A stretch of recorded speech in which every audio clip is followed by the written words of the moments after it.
What's up, man? It's Javon Bishop from the Be More Basketball Academy. I'm back in here with Knee Deep in the Game, episode 10. I'm with a special guest today, Josh Frazier, one of the best players in the state right now, averaging about 23 points per game. He's one of them ones. I'm going to let him introduce himself, and then we're going to jump right in. I'm Josh Frazier. I go to Centennial High School, class of 2025, and I'm a point guard. Yes, sir. Let's dive right in, man. I'm gonna go a little bit off script because we had an interesting conversation as we was coming in to the studio, man. Like, y'all had a big game against Howard. You guys won. You had a big game. It was one of the biggest games in the state right now. And then y'all kind of turned around and then lost to Wild Lake. Like, talk about going through that adversity, winning a big game, and then taking the L, and what the locker room has been like the past couple of days, and how you getting your team ready to finish out the season just as strong as y'all started. Yeah, so I feel like leading up to Howard, we understood that they were a big team, and everyone was, like everyone was thinking they were like the best team in the county. And honestly, we saw ourselves. We were like, we have too many weapons for them to be able to stop us. They had a prolific scorer in Griffin Garner, and he was definitely doing his thing. But leading up to the game, we were all super focused. Like after the loss to River Hill earlier in the season, we had a talk in the locker room, and we just were like, yo, like we have too many weapons. We should not be losing games because we're beating ourselves, basically. Like other teams aren't beating us. We were beating ourselves. So after that point, we were hyper-focused on every game. And also credit to our coaches. They were, having a great scout. We were running through the team's programs, the team's game plans, like all their sets and plays and everything. And we knew what they were going to do. So we had, for one, I was trailing the shooter and everything, and he was in the gap. And, I mean, leading up to the game, we were super focused. And I feel like when we got to the game, everyone No, keep going. You good, man. yeah, I'm a little nervous, but No, you good. everyone was super focused, and leading up to the game, it was very hype. Everyone in the crowd, and Super big game. I mean, yeah. nah, for sure. Like I trained you. I mean, I trained you before, and then I've had the kid Joe from Howard, and I kind of been hyping it up all year. Like, man, that's a big game. Who y'all gonna be Centennial? They got Josh Frazier. He one of the best in the state. So I kind of been bigging it up all year, and it lived up to the hype. Like, talk about how you win a game like that, but then you fumble a game like Wild Lake. Is it because we get too high on that Yeah, high? so I would say honestly, after the game, I could see that we became complacent. Like Right. it almost became like the games after we weren't as focused and we weren't as ready. Right. So when we lost to Wild Lake on Friday, we started off the half great, but our third quarter was very like we came out like we had already won. Right. And we had it. And credit to Wild Lake for, coming out and, really bullying us, honestly, because we weren't expecting that. We expected them to fold just like every other team. We had not been in a position where we were down by 10 with 2 minutes left. And I feel like, I took it upon myself, yes, to try and wheel us back into the game. But after that game, after we lost at practice the next day, we all had a talk, and we were all ready and preparing for the next game because we played Mount Hebron on Monday, and they're the best team in the county now. So I feel like, honestly, our locker room has been okay. We haven't been super, super down and, like, super – honestly, it fueled us. Like after the Wild Lake game, we have all been watching film. We have all been texting each other. I don't think we've been down. I think we're actually looking forward to playing a great team because we get Wild Lake again on Wednesday. Wow. So I think that we're ready, and I don't think anything has really changed. Yeah, I want to stay on that topic real quick because I feel like a lot of times losses in life, they're not necessarily losses. They're a space for you to evaluate and find those small details that you may be having error in those areas, and be able to self-reflect and get ready for the next go-round. Because, again, the same way in the game of basketball, you got a game coming up on Monday. It's the same thing in life. You take an L, you got to get right back because tomorrow is another day, another game. So being able to use that same metric in life is really good. Like, losses are never losses. It's just a time for you to self-evaluate. Yeah. So what have those coaches talks in the locker room? Like, what has the talks been about? What are those little details that y'all missed versus a Wild Lake that y'all got to get ready for on Monday? I think we all have to understand that every game we have to reprove ourselves. Just because Mm, we won 9 straight doesn't mean that it doesn't mean anything, honestly. Um, and I feel like our coaches have really instilled in us now that after we lost that game, we have to take pride. It doesn't matter who's in the gym, how many people are in the gym. Take pride in the in trying to win and trying to stop your man from scoring. Because I feel like I try and lead the team, but I don't think necessarily everybody picks up on the type of mentality that I have, which is dominate the game, all aspects. And I feel like our coaches are now trying to instill that in us because we understand that we can. We have all the weapons we need to make a state run, and um, I think that once everyone's on the same page, and once we see that, we play a team like Mount Hebron able to compete, possibly win, I don't think there'll be any question. I think the sky's the limit for us. for sure, man. And I love what you just said about like reproving yourself because um, even for me in my own life, like just finding ways to get better and never staying complacent. And even though you have one win, there's many more to get, many more wins to get. But you can kind of stay complacent in life if you're not constantly reproving, looking at the person you was last year and finding ways to enhance that person. Whether or not that's with your knowledge, your fitness, your financial goals, man, always just wanting to reprove and become the best version of yourself. And I think that the game that y'all had against Howard wasn't even the best version of y'all. It wasn't. Actually I probably shot under like 50%, but the thing that helped me is everyone was so focused on me. All of my other teammates were able to eat, and that's when we play our best basketball when everyone is able to eat. And I think that's what catapulted us to the 19-point win. Absolutely. We also had another intriguing conversation before we got on air, and I asked you about your recruitment, and you just was like, man, you was just very honest with me and said it's not where you wanted to be at right now. And I just wanted to speak on your character and who you are as a person, or what I got to see. Every morning I come into the Y, you in there putting work in at 5 in the morning, whether or not it's with your father, or even in some days when you just by yourself getting your own rebound and putting in work. And so you're one of those guys that works super hard and it shows up on the court. You're averaging 23 points a game. And sometimes in life, that things don't happen the way you want it to or as fast as you want it to. So just speak about your recruitment, doing everything right, even performing at a high level, and it's still not going the way you want, but keeping your motivation and staying locked in. Yeah, with my recruitment, I it's not where I want it to be at all. But I understand that I have to control what I can control, and I can't control what anybody else does. I can't control who comes to see me, who clicks on the email links that I send out, my huddle profile and everything. But I do believe that God has a plan to prosper me, and not to harm me. Jeremiah 29:11, and I continue to just keep us laser focused on what I have to do. I understand that the work will show up, and I do believe that I'm a Division 1 level player for sure. Like I've competed with guys that are at the Division 1 level, um, but I'm not discouraged by it. I'm really not, and that might be I guess weird if like we're this close to the end of the season or whatever. But I'm not discouraged by it. I have a goal in mind, and I just want to take basketball as long as I can. I've been playing for my whole life. Um, and at the end of the day, it doesn't matter where I go. I love playing basketball, and I love winning games. So, um, I want to play at the highest level, but if that does not happen, I'll be totally okay just playing anywhere else. And I just believe what I can do. I believe in the talent that God has blessed me with, and I believe in the work that I put in. So, yeah. Absolutely. And I think you have strong faith in your ability because you work so much. When you put in the work so much, you know that something's going to happen. Yeah. Something's going to fall in line because of the work. You just can't really tell when or Yeah. where or how. And I think that's where your faith comes and you talk about God. What advice do you have for the viewers on just how hard it is to be a college athlete at any degree? Because you one of those ones that like you kill. You Yeah. average 23 points a game. You got on the circuit. You killed, right? And like you said, the recruitment isn't where you want it to be. And like a lot of these kids just don't know how hard it is to be a college athlete. I mean, you got everything: the athleticism, the scoring ability. Like, talk to the audience about how hard it is to be a college athlete.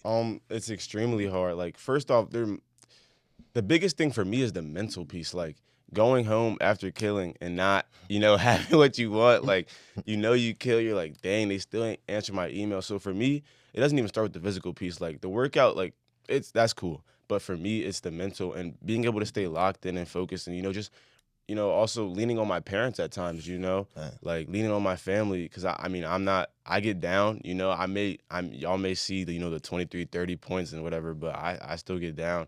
And that's the part of it. But I mean, the physical aspect, you have to consistently be in shape. When waking up, I hate waking up in the morning, but I understand to get to where I want to get to, that's what it requires. And I mean, like even just the basketball piece, being conditioned, like that's a huge part of it. That's something people take for granted because me, I honestly don't come out the game. I play the whole game, but that's what it takes to be great, and that's what it takes to win, and that's what I understand. So I do things that I hate doing it, but doing it like I love it. And I heard that quote, I think from Mike Tyson, but that's really stuck with me, and I just love winning. I love winning more than I hate. I love winning more than I hate to wake up in the morning, basically. That's what it is. That's what drives me to, consistently wake up and have that work ethic. yeah, and talk about like how strong your mental has to be to wake up every single day at 5 a.m., not have the offers you want, be killing, knowing it's guys that you better than that you didn't kill that got the offers, but still have to wake up and put the work in because you one of those guys. I haven't seen you miss a day. I'm in there every single day. You're in there every day putting the work. Like, talk about how strong your mental has to be to like not fold. Extremely strong. Like words can't even describe. Like it's almost being delusional. That's it's Oh my almost God, being that's delusional. real. It's almost being delusional. But I know what I can do. Like that's the thing. Like it may seem crazy, but I know what I can do. And I mean, I understand maybe not coming from the city has its downfalls and not playing at a private school has its downfalls, but that's what I signed up for when I'm playing for the Centennial. But I love Centennial. I love the school. I love my teammates and everything. But honestly, it's just delusion. Like I've convinced myself that I'm good, and it shows up on the court like it does. But I can't control what anybody else does, and I know that. And I'm just gonna continue putting in work and trusting in God and trusting in myself to be able to come out there and prove to everybody else, not even just prove to everybody else, prove to myself that I can do what I say I can do. For sure, man. And I want to speak on your mental again because I had the opportunity to get you down in Baltimore and be able to get up and down with some guys from the area. And I was just really impressed with like how your toughness. And Howard County has this stigma like guys are soft and they not the toughest. And like you, for me, you broke that because I seen you like show a different side of you. Like you was a dog in that gym and like you actually cared about not winning and like you was getting in your teammates stuff about losing. Like talk about where you got that toughness from because I do see a lot of kids from that area not have it, but for some reason you do. I get it from being honestly, I feel disrespected. Like Mm. it's almost like killing like how I'm killing, going even when we played City College when I was a sophomore, I was killing. And I thought, I proved myself and even we even played City College in the summer league. We lost, but I killed, like, you know what I mean? And I just feel disrespected. So why would I come out like every game isn't an opportunity? Why would I not come out like every game? I don't care who's in the gym, you know? And I feel like that's what fuels me. Like maybe some people would discourage it, but it fuels me because I just know and I believe in what I can do. Like I, honestly, I'm delusional, but I believe in what I can do, and um, it's just yeah, it's just disrespectful. I feel like, and I understand that I'm gonna go where I need to go, but I'm gonna have something to prove every game. For sure, man. And I absolutely seen it even just in the scrimmages. And sometimes, I get on some of my guys about just the entitlement and, wasting possessions. And even if it's a scrimmage, it's an opportunity for you to test your sword versus somebody else's. And I seen that from you, like even just defensively, like you was getting up in guys full court and you wasn't wasting a possession. And I could tell that you wanted to see just where you stacked up and you wasn't leaving the gym until you seen that. And I just feel like we live in this era again where like guys are just super entitled Yeah, and they just feel like they're owed something. yeah, And you're actually putting in the work and actually have the outcomes and don't have what you yeah, want. And I could see you trying to prove it every single day. yeah. Can you give some of the kids that's watching some advice? Advice about Just on like daily just coming into the gym and just having something to prove? Oh, Like, yeah. I mean, advice. You have to understand that it basketball is a very different sport from a sport like baseball. Like if you pitch 90 miles an hour, scholarship. Basketball, you can average as many points as you want, but if you don't play where it may be cream of the crop players, you may not get that exposure. So you have to dominate every single game, every single practice, every single scrimmage, so that when when the opportunity does come, you don't have to get ready. You're already used to playing like that.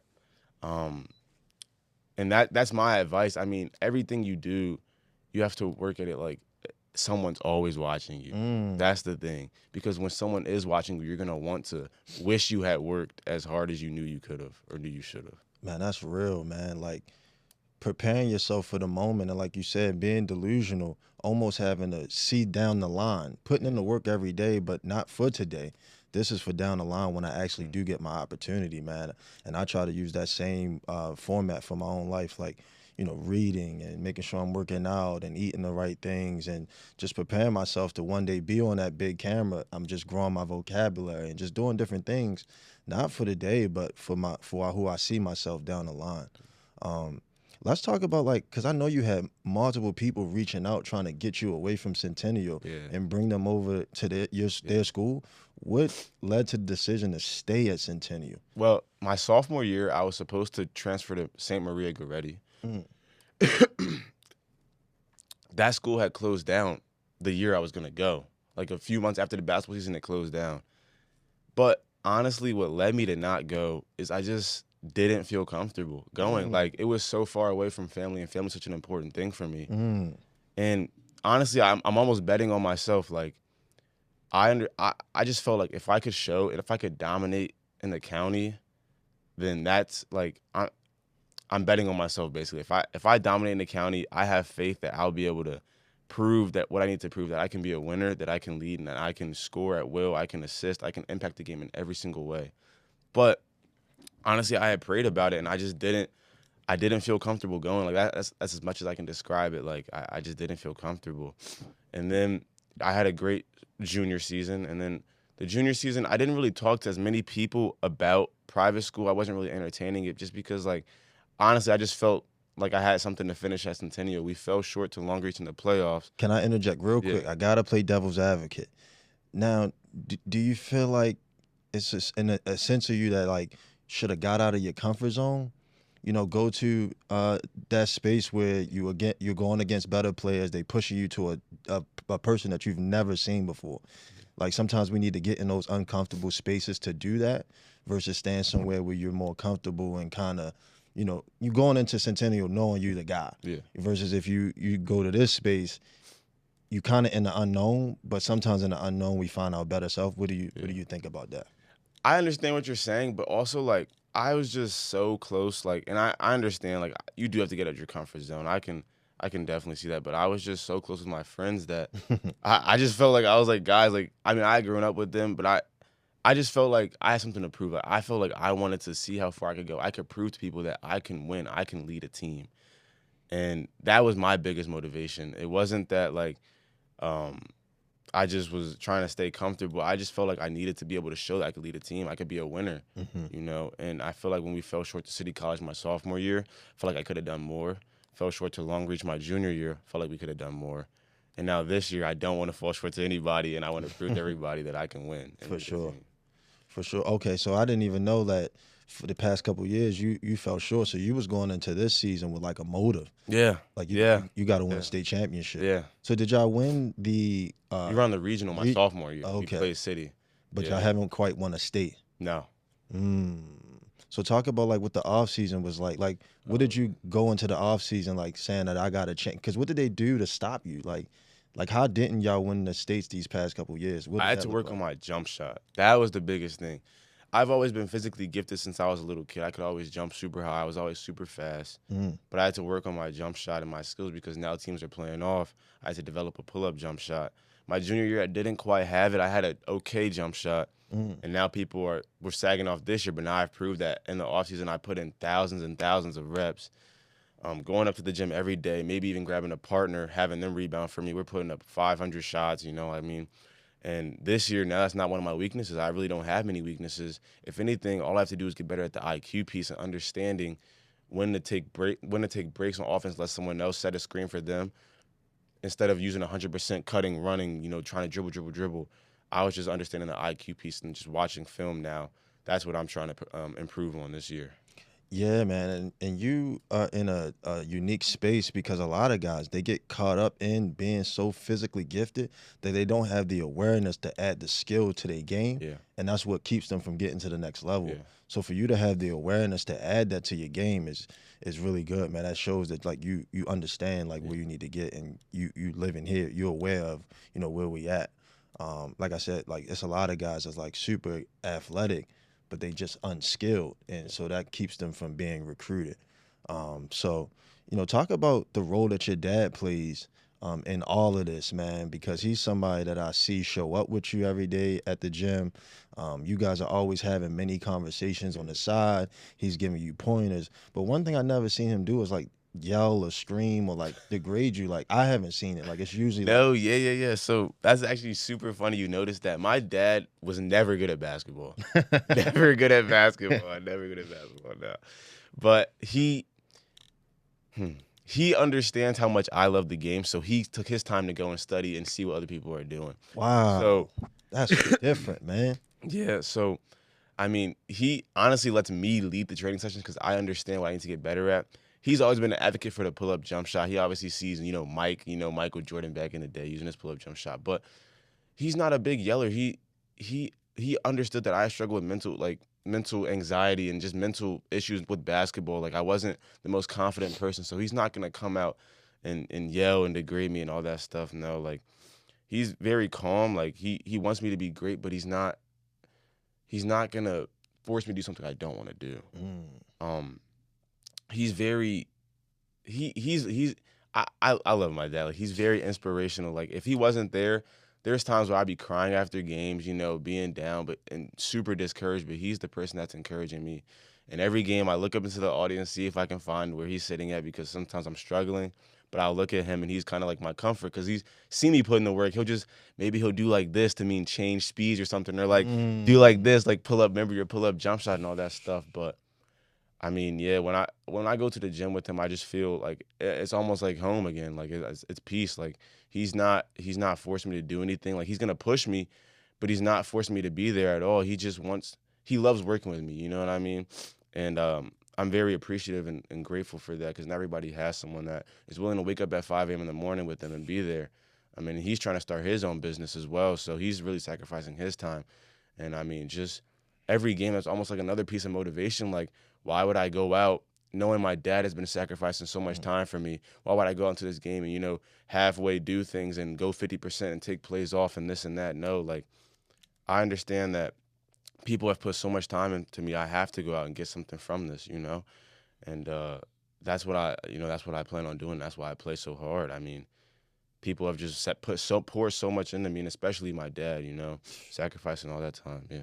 Man, that's real, man. Like, man, just having that support and just having somebody there for you, man. Like, I love to see it, man. And it's something that I grew up yearning for, man. So to see you have it is like amazing, man. And it pushes me to want to do the same for my family and be that support Yeah. system.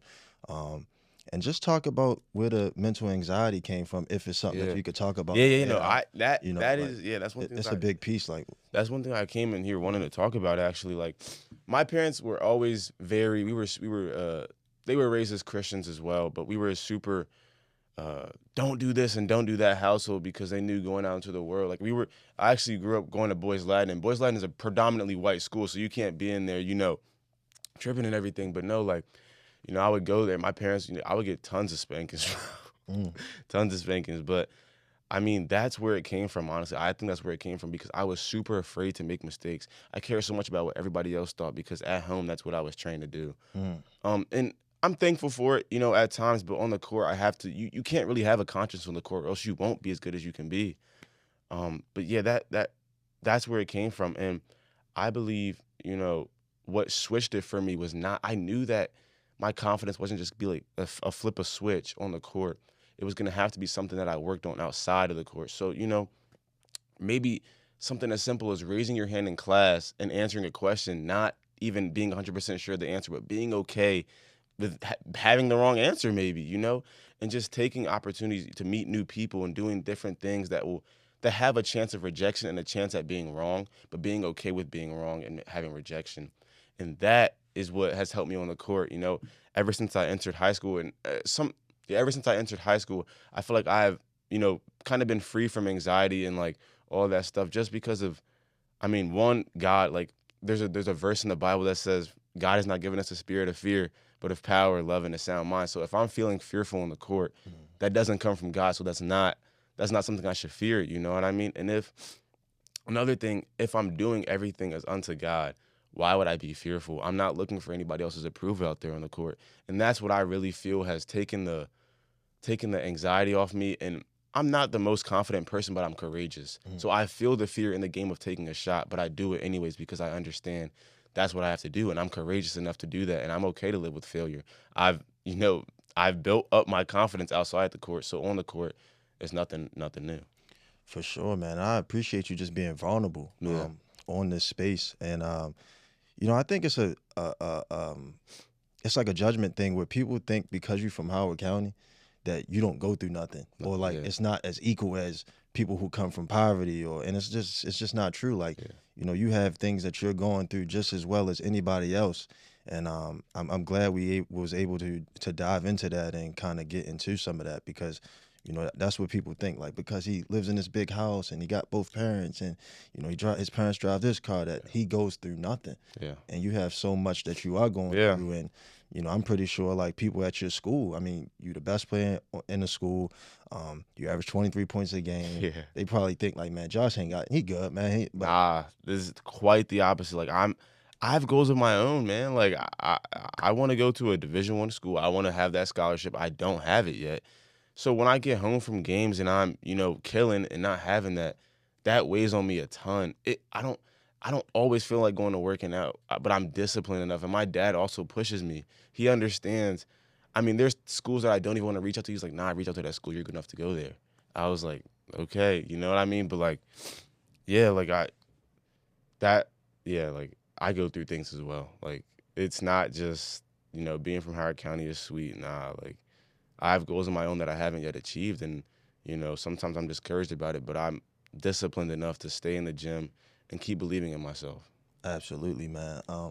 Let's talk about something a little bit lighter. Like what do you like doing outside of the sport of basketball, if anything? Not a lot of people know this. I play 4 instruments. For real. Yeah. I can play the piano. I can play the drums. I can play the keyboard. I can play the guitar. Well, I said the keyboard and piano. I can play the organ and the guitar. What? I grew up in church, so we were just always playing on the instruments. My brother actually is at Berkeley School of Music in Boston. He's playing the drums there on a full ride. But I just fell more into basketball. But at times I'll pick up my guitar at home. I'll play some tunes. I'll pick up my bass guitar, play some tunes, and my whole family's been musical except for my dad. Like, he's not very musical. My mom sang on the choir. My younger sister, she sings, and my younger brother plays the drums, and so we're all just musical. So it's like this talent, something that was being fed when you was younger. Yeah, I honestly thought I was gonna be a musician when I was younger. Yeah, and I used to play the piano for the church, play the keyboard, all that stuff. Yeah. So is that something that you would go to if basketball didn't work out, or after Oh, your basketball well, career, or like? actually, when I have like a work release from school where I go and I do web development at my house. So Wow. yeah, like I've been learning how to build websites and everything, coding, all that stuff. Yeah. What's that like, man? Talk about that a little bit. We I use this platform called Webflow. I learned it's pretty simple with that. Also I don't want to work a job right now, so I can have my schedule where I want to be in the gym. I don't want to be on anybody else's time. So doing something like that would allow me to be home on my own schedule and be able to plan when I go to the gym on my own time. And it's just another way to make money. Like I'm not working right now, so that would be a way to make money. So yeah. So it seemed like once basketball over, like you're gonna be an entrepreneur. Like, Yeah, I'll be all right. Yeah, for sure. is But that it's not. something that you got from your dad? Because you said he's starting his own business, or Yeah, he's an electrical engineer. So he has always been like, the future is gonna be, computers, programming, this and that. So he's kind of instilled that in me. And I'd always been okay at, computers with the computers. I had been making Roblox games when I was younger, stuff like that. So it's not just strictly basketball, but I love basketball, and that's what's taking up most of my life right now. But on the side, I try and do things that expand my character, and I'm not just one person. Because honestly, what also took away some of my other anxiety on the court was knowing that my identity isn't basketball. Mm. Like I'm more than that outside of the court. So what happens on the court doesn't have as much weight. You're not feeling that. You're not feeling all that pressure to, perform a certain way. And you understand that when you have something else, you're not just you're not just that one person on the court. So it takes a lot of pressure off the game, and you'll be able to, play carefree. How do you even develop these character traits that you have? Is this like your relationship with God? Is this something? Do you have like a journal? Like, how do you develop a lot of this stuff that you're saying?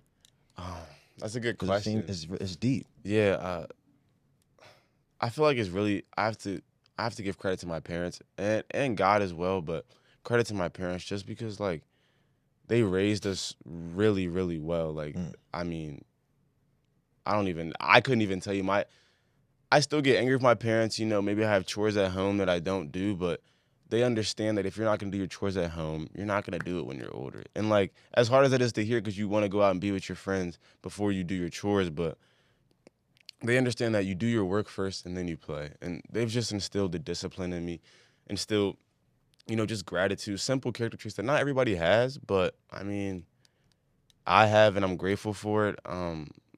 Yeah, that I really I don't have an answer necessarily. It's just No, that was I good. mean, yeah, my parents have just really, developed that in me. Yeah, and I try to do the same thing with my mom. Like, just value her while she's here, and just telling her how appreciative I am of her while she's here. I think a lot of times we wait until someone's gone, Yeah. to try to appreciate them or tell them how much you care about them, and to see you give them credit for the person you are today, man, is super dope. Yeah. And I mean, me being a senior and recognizing I'm gonna be gone next year has definitely opened my eyes more to how much my parents, have been here for me. Cause I mean, I went up and stayed with my brother in college for a few, and I mean, I got a little homesick. I'm not gonna lie. But yeah, just understanding that I won't be, at home all the time next year has really, developed a sense of gratitude for me towards my parents. Absolutely, man. Talk to the viewers about what they don't know about wearing a cape. I'm talking to the basketball Oh, guys, okay, right? Like, okay. everybody wants to wear the Superman cape every game and want to be the guy on the team, but like, what is it that they don't know about having to wear the cape every single night, that the viewers don't know? There's a few things like number one, it starts with discipline. Like every night, I mean, every day you don't want to go work out, but you understand to get where you want to go, you have to be disciplined to work. And number two, it comes with a heavy mental toll. Like you have to when you win, you get the credit, but when you lose, you get double the credit. Like it's on you when you lose. Like No and and doubt. you feel that way longer than how you feel when you win. Like people are way more negative. They spotlight on the negative way more than they do on the positive. And it requires a ton of time. That's another thing. Like not everybody has that commitment to the game. And you have to actually love the game. Like if you don't, it'll show. Like it will show. And I mean it requires it just requires a heavy mental capacity. Like I couldn't even begin to describe because partly because I'm used to it, but like it's just different for everybody as well. But yeah, that it just requires a heavy mental toll. Like I don't have too much to say about that. Yeah. And have you always had this role, even when you was, playing No. youth basketball? Like, how did you get No. to this point where you were able to take on these like challenges?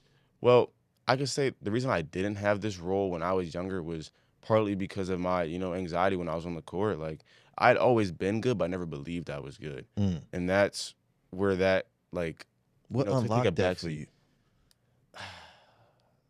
Like, Going up to the Y and baking kids, I mean this and that. Like, I knew I was nice, but coming to the games and not performing like that was just super discouraging for me.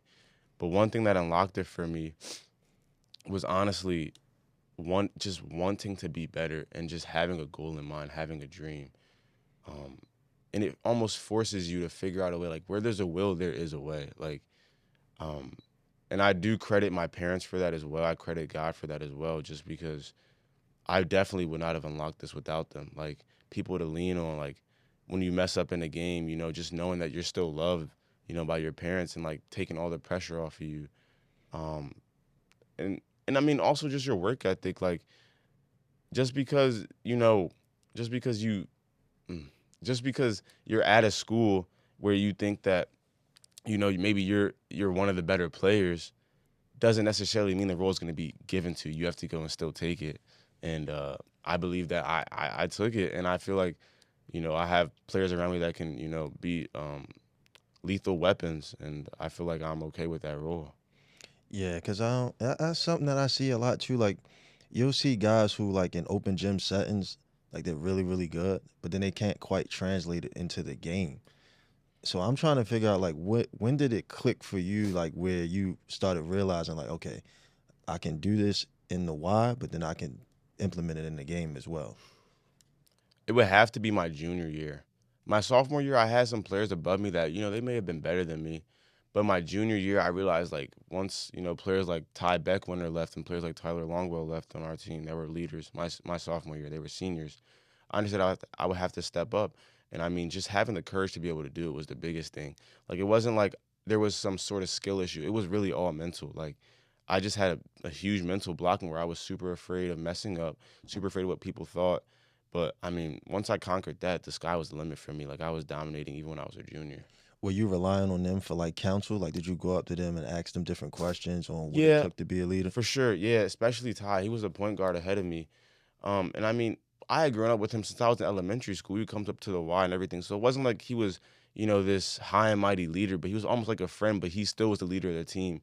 And I mean, just understanding what it takes to be a leader. Like, for example, I mean, going up to people personally after a game, be like, yo, you got this. I believe in you, this and that. Because it's not just all on you. You still need your teammates. And I mean, obviously, I recognized that on Friday when we lost to Wild Lake. Like, I was the only person that scored in the second half, but still, after that, instilling in your teammates the day after that you still believe in them, even though they might be down, was one of the biggest things. I got that a lot from Ty Beck when they're just being a great leader. Yeah. Definitely, man. Definitely. Man, let's wrap up a little bit, man. Like, what can we expect from you moving forward? Talk about where you want to be at after this high school season. We know this is your senior year. What can we expect from you in the future? Um, After this season, I want to be at a Division I college for sure. Playing at the highest level. Uh, I do want to stay on the East Coast though. I like being close to home for sure.